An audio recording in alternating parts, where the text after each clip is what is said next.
City update ન્યૂઝમાં આપનું સ્વાગત છે। સુરત શહેરના કાપોદ્રા વિસ્તારમાંથી એસઓજી પોલીસે નકલી ડ્રાઇવિંગ લાયસન્સ બનાવતી ગેંગને ઝડપી પાડી છે। પોલીસ તપાસમાં સામે આવ્યું છે કે આરોપીઓ છેલ્લા 6 મહિનાથી લોકો પાસેથી 7 થી 8 હજાર રૂપિયા લઈ નકલી લાયસન્સ બનાવી આપતા હતા। આ મામલે 2 આરટીઓ એજન્ટ સહિત કુલ 2 દલાલોને ઝડપી લેવામાં આવ્યા છે।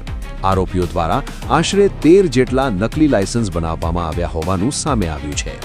વધીમાં આરોપીઓ વીપીએસ એપ્લિકેશન મારફતે લોકો સાથે છેતરપિંડી કરતા હોવાનું પણ ખુલ્યું છે।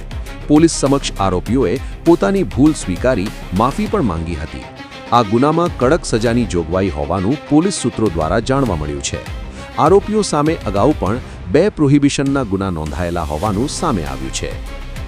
City update news Sufiyan Mulla જોડાયેલા રહો, કારણ કે હવે શહેર નહીં સમગ્ર દેશ કહેશે। આ છે સિટી અપડેટ ન્યૂઝ।